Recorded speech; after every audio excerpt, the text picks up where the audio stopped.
ভাঙড়ে শওকাত মোল্লা, কাফের মোল্লা, হ্যাঁ জাহান্নামের কুত্তা, তুমি ঢুকতে পারছি না কেন? তুমি আর যেতে পারছি না কেন? যাও না, কি দেখে শুনে কিছু কিছু জায়গায় যাচ্ছ, সাইড কেটে কেটে বেড়াচ্ছ, যাও, তোমাকে তেলে ভাজা খাইয়ে দেবে। হ্যাঁ, এই বলে দিচ্ছি, এটা মনে রাখবেন। যা বলছি বাস্তব বলছি আমি এইখানে। যাও, যে হাজির হও, তুমি আর বেশি ঘেঁষবে না ওদিকে, সেটা আমিও জেনে গেছি। আগামী দিনে কি শওকত মোল্লাকে ফের এই আইএসএফে যোগ দিতে হবে বলে আপনি বিশ্বাস করেন? কোথা আইএসএফে এমন দিন আসবে নওয়াজবিল্লাহ, ও ক্যাচরা জিনিস যদি আইএসএফ ঢুকিয়ে ফেলে, হ্যাঁ, ও পচা মাল, গোটা আইএসএফের গায়ে গুন্দ লেগে যাবে। কি বুঝলেন? হ্যাঁ, 1 নম্বর আপনার সাবান দিয়ে গা ধুতে হবে, হ্যাঁ, তারাই উপায় থাকবে না। ও পচা জিনিস কোনোদিন আইএসএফের এক জাররা পরিমাণ কোনো রকম রাস্তা খুঁজে পাবে না। হ্যাঁ, যদি ওকে ঢোকায়, আমার ভাইপো কোনোদিন ঢোকাবে না, চ্যালেঞ্জ করে বলছি, কোনোদিন ঢোকাতে যাবে না। ওসব পেট গরমের চিন্তাকে ভুলে যেতে বলো। উনি হয়তো চেষ্টা করতে পারেন ভিতরি ভিতরি, ঠিক বলতে পারছে না কি করছে, কিন্তু ওতে কিন্তু চিড়ে ভিজবে না, ওতে কোনো রাস্তা নেই, কথা বলে দিলাম। ব্যানার্জি সাহেব, এত সহজ ভাববেন না। আপনার ঘুম আমি ছিনিয়ে নিয়েছি, এটা বাংলার মানুষ কেন সবাই জানে। ওই কথা বলে হবে না। হ্যাঁ, আইএসএফের লক্ষ্য চারিদিকে বেরিয়ে গেছে, চারিদিকের মানুষ কি বলেন, উত্তর 24 পরগনা, হ্যাঁ, হাওড়া, হুগলি, বর্ধমান, হ্যাঁ, মালদা, মুর্শিদাবাদ, খালি বলছে আইএসএফ আইএসএফ আইএসএফ। হ্যাঁ, আবার দেখুন বলছে বাম নাকি কবরে ঢুকে গেছে। দিন কতক আগে একটা ফোচকে বলতো, খালি বামকে কবর দিয়ে দিচ্ছি আর উঠবে না। ঠিক বামকে কবর দিয়ে দেবে, বামেদের নিয়ে আজ ঘুম হচ্ছে না, চিল্লাচ্ছে কেন? বাম বাম করে চিল্লাচ্ছেন কেন? এখন সামনে লাল, পিছনে লাল, ডান দিকে লাল, বাঁ দিকে লাল, হ্যাঁ, চারিদিকে লাল আর লাল, লাল আর লাল চারিদিকে। এখন দেখছেন আইএসএফ আর আইএসএফ। হ্যাঁ, বুঝলেন না? আপনারা দেখতে পাচ্ছেন জনতা উন্নয়ন পার্টি, জনতা উন্নয়ন পার্টি চারিদিকে উঠছে বেড়ে। এখন তো ওনার ঘুম ছিনিয়ে গেছে, এখন অনেক কিছু বিগড়ে বকতে হবে। ওনার মতন দ্বিচারিতা, ওনার মতন ধোঁকাবাজ, কি বুঝলেন, ওনার মতন এই কৌশল কেউ জানেন না আপনারা। উনি হচ্ছেন পাক্কা আরএসএস। আরএসএসের চক্রান্ত ভিতরে কি আছে সেটা আমরা জানি, কি বুঝলেন। অতএব ওনাকে বিশ্বাস করা যাবে না, উনি যতই বলুক বিশ্বাস করবেন না। অকাপ সম্পত্তিটা আজ মুসলমানদের ধ্বংস করে ধূলিসাৎ করেছে এই মমতা ব্যানার্জি। হ্যাঁ, এই আন্দোলনটা মমতা ব্যানার্জি বন্ধ করলেন, বললে দিল্লি চলে যাও, কি বুঝলেন, দিল্লি চলে যাও বলে আন্দোলন বন্ধ করে শেষ করে দিলেন। এবারে উনি কী করলেন? এসআর নিয়ে কোর্টে ছুটলেন। উনি কোর্টে ছুটতে পারেন, দিল্লি যেতে পারেন, এটার বিষয়ে দিল্লি গেলেন না কেন? আপনাদের সঙ্গে যে কাজ করেছে, বাংলার মানুষের সঙ্গে যে কাজ করেছে, হ্যাঁ, আপনারা বুঝতে পারছেন।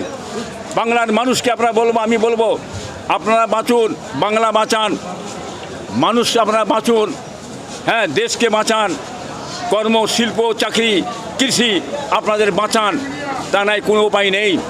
আগামী ইলেকশনে যে আসছে, আমরা জোট সরকার চাইছি। কেন চাইছি?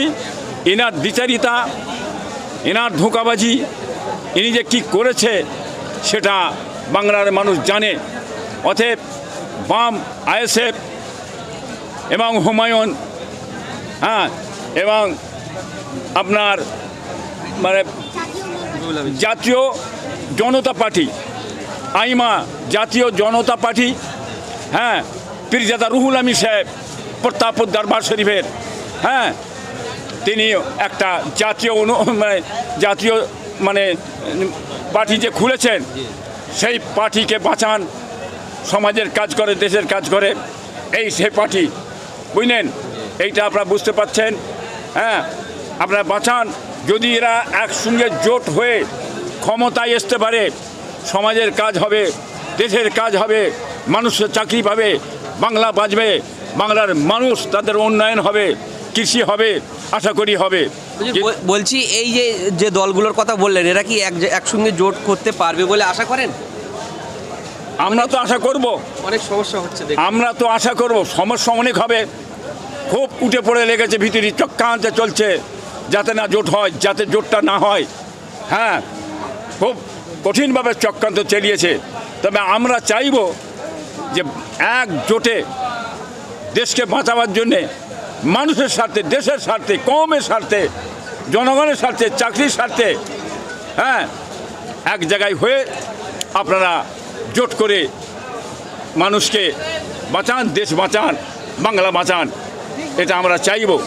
অতএব আগামী ইলেকশনে আপনারা খবরদার এই ধোঁকাবাজ, মিথ্যুক, দ্বিচারিতা মমতা ব্যানার্জি সাহেবকে ভোট দেবেন না। যে ভোট দেন, আপনাদের হাড়ে হাড়ে কিন্তু আগামীতে বুঝতে হবে, আপনাদের ঘুম আরও ছিনিয়ে নেবে দিদিমণি মিলে, এটা বলে দিচ্ছি আমি। ওই যে যেটা কথা বললাম ভাঙড় প্রসঙ্গে আপনাকে একটু বলবো। ও হচ্ছে জাহান্নামের কুত্তা, কাফের, পুজো করা কাফের। ওই ক্যাচড়া ছিঁড়া মারার কথা বলছেন কেন? ও এইসব কথা বলে মিডিয়ায় যাওয়ার জন্যে ওখানে এই করে বেড়াচ্ছে। ও ঢোল কোম্পানি দাদের মলম হয়ে গেছে, ওর বারোটা ভেজিয়ে দিয়েছি আমি, আল্লাহ শকর করে বলছি। মানুষ আর পিছনে নেই, বুঝলেন না? ও হচ্ছে ফুরফুরা পীর সাহেবদের গিবত, গিল্লা, দুর্নাম, বদনাম, কি বুঝলেন, এই করার জন্যে এই রাজ্য সরকার ওনাকে বেশি রেখেছে। খালি ভাঙড় নিয়ে, হ্যাঁ আইএসএফের নওশাদের বিষয়ে উল্টো পাল্টা তুমি খালি বলে যাও, পীর সাহেবদের বলে যাও। পীর সাহেবদের মাথা যেন সবসময় ভাঙড়ের দিকে পড়ে থাকে, কি বুঝলেন, অন্যদিকে মাথা না যায়। হ্যাঁ ব্যানার্জি সাহেব, এত সহজ ভাববেন না। আপনার ঘুম আমি ছিনিয়ে নিয়েছি, এটা বাংলার মানুষ কেন সবাই জানে। ওই কথা বলে হবে না।